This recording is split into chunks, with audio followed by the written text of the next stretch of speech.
Thank you, and welcome to my play zone. Hope everybody enjoys the journey this afternoon. So, for me, this is one of the most important statements that hits me like a bus every time I see it. Play, it's all around us, yet goes mostly unnoticed or unappreciated until it's missing.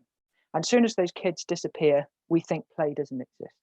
But play does exist. Play exists in a format and functionality that fits children today, which, as Amy's just been talking about, is mainly digital play on a computer game at home, because they get accomplishment, meaning, empowerment, and challenge, fit for purpose when they need it on demand. Whereas for sport, things are a little bit more challenging. So today on this very whistle-stop journey, we will consider play and children's relationship to sport and physical activity, and ways that you can increase engagement for children, but especially girls, really, because that's where I'm focusing on.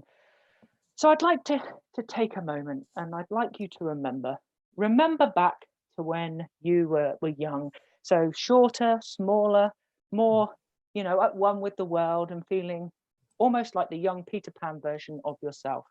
What did you used to play? Just take a moment and think about it. What was it? Was it games outside on your own? Was it games outside with your friends? Was it games inside your house? Was it playing with objects, playing imaginative games, playing what was it for you? But now take that a step further, and how did that make you feel? If you remember it, there's a reason why you have a memory, because you have a positive association with something that's happened in your past. The question that then presents to us is, if we remember play so positively, how do young children these days remember sport? Especially those children that would fall into a categorization of called being not active, infrequent with their movement, competent movement, or sporting activities. So we have a continuum in terms of physical competence. And if we look at that in isolation, each one of the children, whether they're male or female, sitting across that scale, will have a very different association and relationship with sport.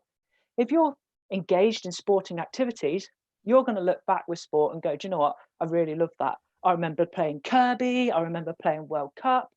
But if you're down the other end of the scale, and Sport England have told us that we have a whole plethora of young children and young adults that are now not active, is that relationship going to be the same? If you consider the definition of physical literacy, which is the motivation, confidence, physical competence, knowledge, and understanding to value and take responsibility for engagement in physical activity for life, it isn't something that we can just develop in isolation. We have to develop the whole thing. Because with girls, if we get this wrong, we get a whole bunch of children that are completely disengaged with sport. But the question to ask is why? Why do we get this disengagement? And it goes back to those early activities that children would have played on the playground. Consider how your playground used to look when you were younger, and now compare it to what we see these days. In the UK, the difference is stark, but there are some similarities that are timeless. You will have somewhere on that playground, or at some point during a break time, a mob game of football. When I was at school, it used to be every year group, year 1, 2, 3, 4, 5, and 6. And I can always remember in the summer, it would be like 50 versus 50 on the field, going through, the game of tag, the sit down daisy chain. And it was always on from the second the lunch break started. But going on around the outside of that activity, around the hustle and bustle of football, is, what do you see? You may see a couple of young girls on the extremities of that football game. Those are the girls that would always gravitate into an invasion game sport. They might move into hockey, they might move into rugby, into netball, into football. But they're on the outskirts of that game, or they're involved and embedded in it. The rest of the playground is a lot more sedentary. But also there's a difference in terms of the social relationships that exist within that area. For those girls that fall on that latter scale of being not active or infrequent, their social groupings are a lot smaller. If your social groupings are a lot smaller, the type of social development that you're exposed to is very, very different. The opportunities to manage conflict, be it direct or indirect, is incredibly limited. So when those young children are placed within a football game or an invasion game environment, lots of things start to happen.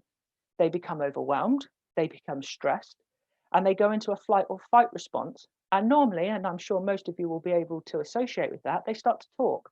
That's it, as they move into a state of panic. Whereas that doesn't happen with the boys. And this is why. The boys that are playing in, the big mob football game that we've seen on the pitch, the youngest child from year 1 is expected to keep up with the oldest child in year 6. But if that child gets knocked to the floor, he has a choice, or she has a choice. I either stand up, carry on playing and carrying on engaging, or I step away. The oldest child makes the decisions, leads, takes ownership and autonomy.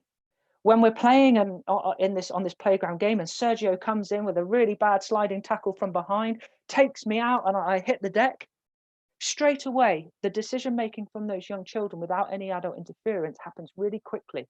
They take the ball, they make a decision. It might not be true and relevant to the game, but a decision happens. And they'll obviously award me a penalty, which will be taken from the middle of the pitch, and bang, the game carries on. And as this game develops, Sergio and I are playing and our team's winning 6 or 7-0. What do the children do? They stop the game, they rebalance the sides to make it 60 versus 30 because they want the challenge. They want meaning, accomplishment, empowerment, the same things that they feel and experience when they take part in video games. But girls are different. Their play is different. It's reversed.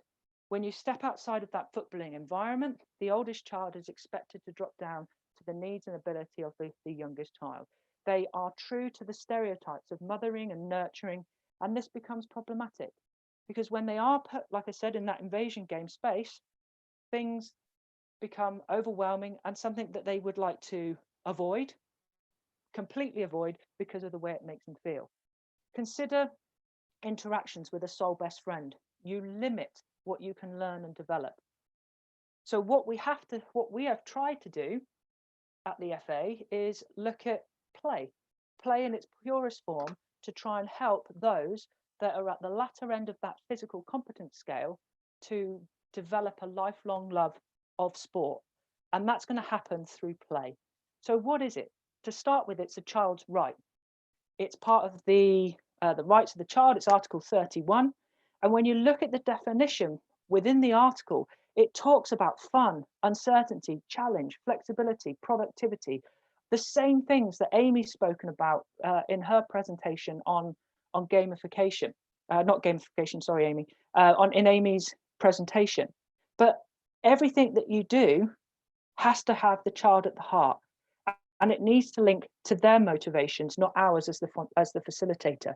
Our job is to provide them with some tools that gives this spontaneity to come to life. So we've started to use storytelling, but not turning up and making a story up or theming a session, physically having a storybook that has been specifically written to bring out all these different types of play that's going to give girls the opportunity to develop the building blocks that they're currently missing through their social interactions or the types of way they engage in play on the playground. The one that's quite maybe controversial is, what for me it isn't, is rough play. An invasion game is the idea is to beat an opponent, and if you don't beat that opponent, you're going to get knocked to the floor. And with the example of the year 1 playing against the year 6 children and getting knocked down, they have to learn their physical strength, the resilience, because those parts are key components to the game. If we can utilize different senses, we can really immerse children in imaginative play, because this is the power of a child's imagination.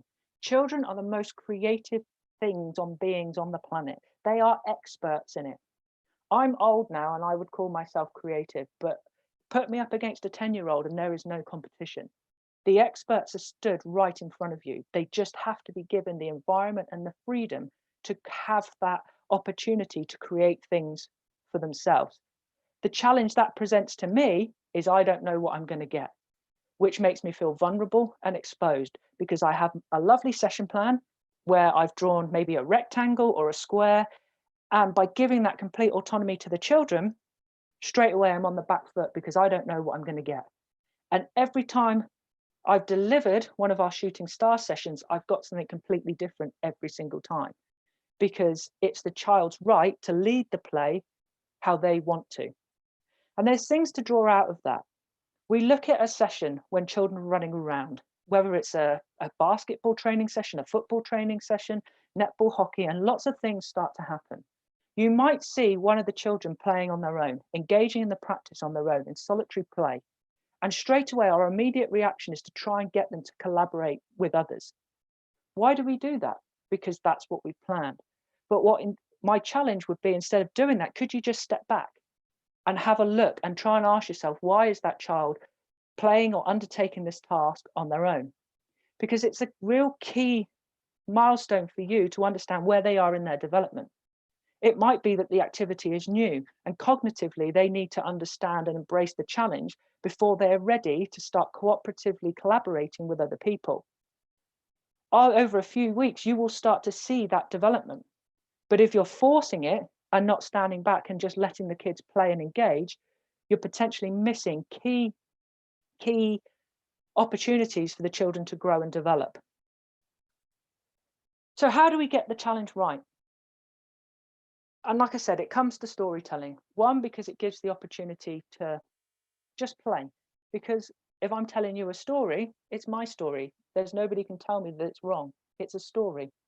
So by using that, it gives me the premise to fail. And failing now for some children is a massive deal, especially girls. They have a perfectionist mindset, and perfectionism is a real, I guess, development. That's their Achilles heel. And if we can give them the opportunity to safely fail over and over and over again, they'll start to learn that failing is part of a learning process, and it's okay. But at the same time, because they're in a world that doesn't exist, it's technically not them failing. They might be Moana or Mario, as Amy spoke about. And they're more willing to take risks. They're more willing to try new things because they are based in play. So how do we do that? We see play as a cycle. If you can make a child curious, they are going to be willing to experiment. And if you can get those two things working, you're going to start to develop creativity. Not only will you see the results of creativity within your actual session, but remember the wider holistic development of the child. They're a member of society, they're a member of school. And this creativity starts to show in English, in their writing, in the way they engage, the way they play. And this becomes a complete cycle. We all talk about wanting creative players.